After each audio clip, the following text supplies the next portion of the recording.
Hello students, तो कैसे हैं आप लोग। चलिए हम लोग स्टार्ट करते हैं क्लास 10th का पोइट्री सेक्शन। हम लोग पहले वाले 3 वीडियो बनाए हैं जो प्रोज सेक्शन से है, तो मैंने सोचा कि आप लोग बोर हो जाएंगे कि तो कुछ कविताएं हम लोग शुरू कर लेते हैं, कुछ कविताएं पढ़ लेते हैं ताकि मन लग जाए। तो let's start the poem God made the country. तो ये पोएम में आपको कंट्री जो है ना, वो कंट्री का मतलब देश होता है, लेकिन यहाँ पे पोएम में कंट्री का मतलब देश नहीं बल्कि गांव से है, जो विलियम कॉपर के द्वारा लिखी गई हैं। तो विलियम कॉपर ये नाम आप लोग याद रखिएगा, क्योंकि कविता में जो होता है एक तो वर्ड मीनिंग आपको हार्ड मिलेगा। पहले जो हम अपलोड कर दिए हैं पहले ही अपने शॉर्ट्स में पूरा वर्ड मीनिंग, एक बार आप उसको भी देख लीजिएगा।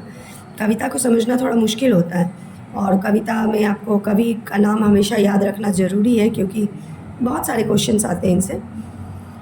तो चलिए स्टार्ट करते हैं। विलियम कॉपर 1731 to 1800 में B shade to be given in his poems a foretaste of the poetry of Wordsworth.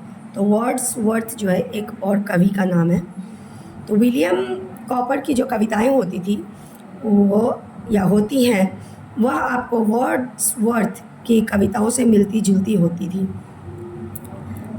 There is in his work the same deep respect for the rural life, the common people and the lovely quiet landscape. तो इनकी यहाँ जो ये लोगों की जो कविताएं होती थी, इसमें क्या था, डीप रिस्पेक्ट, यानी दिल से ये लोग रूरल लाइफ को रिस्पेक्ट करते थे, यानी कि सम्मान करते थे वहाँ के आम लोगों को, वहाँ का जो बहुत ही सुंदर और मनोरम दृश्य होता था उन्हें। Like Wordsworth, again he did not hesitate in giving clear-cut opinion about the issues of his time. तो वर्ड्सवर्थ के तरह ही विलियम कॉपर भी जो थे, उनके समय में जो भी इशू होता था उस पर वह क्लियर कट ओपिनियन देने में, यानी राय देने में ज़रा भी नहीं हिचकिचाते थे। It is a paradox that the poets and dramatists who lived in cities or state capitals have written powerfully about the beauty of the rural life.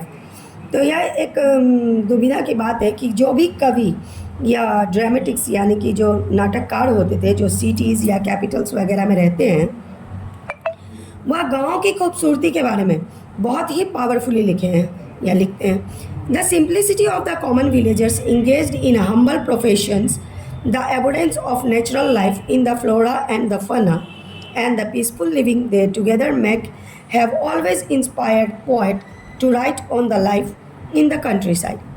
तो गांव के लोगों की जो सिंप्लिसिटी है, यानी जो सामान्य जीवन है उन लोगों का, जो अपने प्रोफेशन में यानी कि अपने काम में किस तरह से हम्बली लगे हुए हैं, वहाँ का जो प्राकृतिक सुंदरता है, फ्लोरा और फौना, जो फ्लोरा हो गया वो पेड़ पौधे से रिलेटेड है, और फौना जो हो गया वो जीव जगत से रिलेटेड होता है।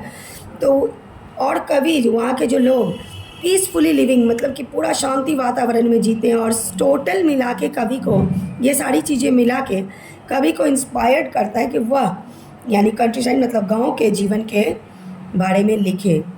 Cowper's poem is a classic example of this kind of writing. The first line of the poem, God made the country and man made the town, truly sums up the creation of the country side and the evolution of towns. तो Cowper की जो कविता है वो बहुत ही classic का मतलब उत्कृष्ट, मतलब बहुत अच्छा उदाहरण है इस तरह के लेखन का। तो पहला लाइन जो कविता का है, God made the country and man made the town, इसे यह कि भगवान ने गांव को बनाया और मनुष्य ने क्या किया, उसे शहर बना दिया, यानी शहरीकरण कर दिया। तो ये कंट्री साइड का बहुत बड़ा जो है सो उदाहरण आपको इस कविता में देखने को मिलेगा। Being created in natural way, villages possess a perfection that towns and cities can never have. Addressing the town dwellers, the poet throws lights on the virtues of the rural life and exhorts them to escape from artificial luxury and comfort to the simple but enduring pleasures of a village. तो कवि जो हैं, यहाँ का जो प्राकृतिक सुंदरता है वो पर्याप्त मात्रा में है, और कभी यह टाउन ड्यूलर से एड्रेस करते हैं, यानी कि क्या कहना चाहते हैं जो शहर के लोग हैं उससे, कि यहाँ की जो वर्च्यूज़ है यानी कि जो सद्गुण है गांव के लोगों में, और वो शहर वाले लोगों को यह कहना चाहते हैं कि गांव के लोगों का जो जीवन है बहुत ही सुंदर और शांत जीवन है, तो तुम लोग अपने आर्टिफिशियल लग्जरी यानी कि आरामदेह और कंफर्ट जीवन से दूर होकर विलेज का यानी कि गांव का आनंद लें। तो देखिए ये क्वेश्चन है briefly, do you belong to a village, which natural scene and object there attract you most. तो क्या आप लोग किसी गांव से बिलोंग करते हैं? कौन सा वैसा प्राकृतिक दृश्य है जो आप लोगों को अट्रैक्ट करता है? Do you belong to a town, what things there cause annoyance to you. अगर आप शहर से बिलोंग करते हैं तो क्या चीज़ ऐसा है जो आपको अनोइंस करता है, उसे लिखना है। चलिए स्टार्ट करते हैं अपना कविता। God made the country and man made the town, what wonder then that health and virtue gifts. तो भगवान ने गांव बनाया और मानव ने उसे क्या किया, शहर बना दिया। क्या चिंता की बात है जब कि गांव में हेल्थ और वर्च्यू भगवान का दिया हुआ उपहार है। That can alone make sweet the bitter draught that life holds out to all should most abundant the at least be threatened in the fields and groves. तो कविता का एक्चुअल लाइन अगर आप लोग समझना चाहेंगे तो थोड़ा आप लोगों को परेशानी होगी, क्योंकि लाइन कुछ और कहती है और कविता का मीनिंग जो होता है वो कुछ और ही हो जाता है। तो भगवान ने गांव बनाया और मानव ने उसे शहर बना दिया। तो गांव में जो गिफ्ट्स है वो भगवान का क्या गिफ्ट है, हेल्थ और वर्च्यू। गांव में आप लोग जानते हैं कि जब हम बहुत बीमार होते हैं या शहर में रहने वाले लोगों को बहुत सारी परेशानियां झेलनी पड़ती है, जो गांव में ताज़ी हवा में रहते हैं उनके पास स्वास्थ्य उनका अच्छा होता है और उनके पास सद्गुण भी होते हैं, गांव में सिंपल लाइफ लोग जीते हैं। तो इसमें जो है सो चिंता करने की कोई बात नहीं है, क्योंकि ये सारी चीज़ें मिला के गाँव के लोगों को जो है, या क्योंकि यहाँ पर पर्याप्त मात्रा में यह सब चीज़ है, इस वजह से गांव के लोगों का जीवन क्या है, बहुत ही सुंदर है, मधुर है। वहाँ पे फील्ड्स है, ग्रोव्स है यानी खेत खलिहान, बागीचे, पोजेसेस ये, देयरफॉर ये who borne about in chariots and sedans, no fatigue but that of idleness and taste no sins, but such as art countries possesses you till। देखिए यहाँ ये का मतलब होता है you possesses you, therefore you who born about। तो कवि का कहना किससे है, ये शहर के लोगों से कहना है कि चैरियट मतलब तो रथ होता है, लेकिन यहाँ पर जो है वो महंगी महंगी गाड़ियों से है, क्योंकि शहरी लोगों के बारे में बात कर रहे हैं कवि। तो कवि का कहना है कि तुम लोग बड़े बड़े गाड़ी में घूमते हो, आरामदेह जीवन जीते हो, जिस कारण से तुम्हें फटीग का अर्थ होता है मतलब थकान, तुम्हें थकान का एहसास नहीं होता है। तो गांव के लोग जो होते हैं बहुत थकते हैं। एज लाइक आप लोगों को पता होगा कि गांव के लोग पर डे अपने खेत पे जाते हैं, खेत पे काम करते हैं, एक बार सुबह जाते हैं शाम जाते हैं, बहुत थकान होता है उन्हें। But that idleness and taste no sin, लेकिन ये क्या है जिसको आप आरामदेह जीवन कहते हैं, वह आपके क्या है, आलस है। और आप जो है प्राकृतिक दृश्य, जो मनोरम दृश्य होता है प्रकृति का, उसका टेस्ट नहीं ले पाते हैं। लेकिन आपके पास वो कला है कि आप इसे ले सकते हैं। Your element there only can you shine. ये जो गुण मतलब है आप में, उसी से आप शाइन हो पाएंगे, यानी गांव का जो मनोरम दृश्य है उसी से आप चमकेंगे। और आपका जो दिमाग है वह क्या होगा कि दूसरे को हार्म नहीं पहुंचाएगा। आप देखते होंगे शहर के लोग जो हैं एक दूसरे को हार्म पहुंचाने में भी रहते हैं, जैसे कोई बिजनेस में है या किसी भी तरह का जीवन अगर जी रहे। तो वैसे तो मान लीजिए गांव में भी कुछ सभी चीज़ें अच्छी नहीं होती हैं, लेकिन फिर भी गांव के लोग में सिंप्लिसिटी बहुत ज़्यादा होता है और शहर के लोग में थोड़ा अलग क्वालिटी होती है। Our groves were planted to console at noon the pensive wanderer in their shades.